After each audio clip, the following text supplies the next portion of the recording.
Ngayon ko lang na-realize na sobrang ganda ko pala kapag wala akong makeup at wala akong kilay. O ayan, kitang-kita ang ebidensya. Kasi nga naman, pag natapos kong maligo ay papunta na pala yung kaibigan ko sa bahay at maulan naman ang panahon kaya kailangan namin siyang sunduin. First time ko lang naman talaga lumabas na wala akong mga etyos-etyos sa aking pagmumuka ngayon dahil syempre may sasakyan naman. At syempre yun nga, may talukbong naman ako sa aking mukha. Ayan lang, pinakita ko lang sa video pero pagka wala akong video ay hindi ko na mapapakita yan. Char. Masaya nga ako ngayong araw dahil araw ng Biyernes at magkasama na naman kami. Iisa lang ang aking sinundo dahil yung isang kasama namin nasa eskwelahan pa. Syempre nag-aaral ngayong aming isang kasama na nursing.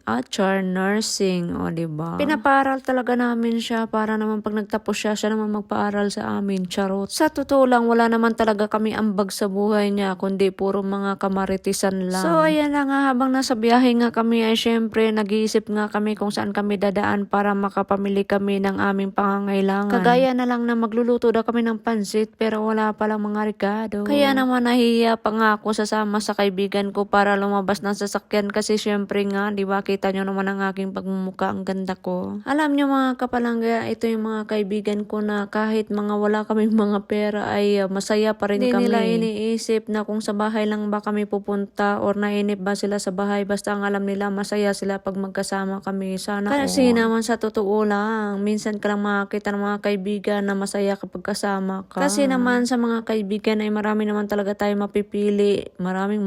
Pero sa totoo lang, ilan lang naman ang totoo. Char lang yon. At eto na nga, bababa na nga kami sa may sasakyan kasi papasok na nga kami ng Almas. At syempre bibili nga kami ng Ricardo ng pansit kasi wala nga kaming pansit, o diba? Kaya naman pati toyo ay nakalimutan namin. Sa totoo lang, wala na nga akong toyo sa bahay. Mabuti na lang wala din akong toyo sa ulo. Syempre malayo nga ang Philippine Market dito. Kaya naman pagdating ng kaibigan namin na nag-aaral ay syempre sinamahan pa namin dun sa bahay niya para kumuha ng tuyo. Ganito lang naman kami katsaga pagka magkasama kami, basta happy lang together. Pero makikita mo talaga ang hirap sa kanila. Ganun talaga ang buhay OFW. Sa totoo lang mga kapalangga, kahit pagod sila ay talagang gusto nila na magkasama kami tuwing Friday. Kung hindi man mangyari yun ay nagsasabi kami sa isa't isa na hindi pwede kasi nga syempre magpahinga din. No? Hindi naman pwede na abusuhin ang mga katawang lupa namin, charot. At ang nakakatuwa dito ay bumili kami ng pangrikado ng aming pansit pero pareho kami ng kasama ko na walang mga dalang pera. Kasi nga naman mga wala kaming dalang bag, o diba mga kapalangga, cellphone lang. Mabuti na lang kasama namin ang aming superhero, ang aking superhero na asawa. Char, ang aming asawa, sabihin ko sanang ganun.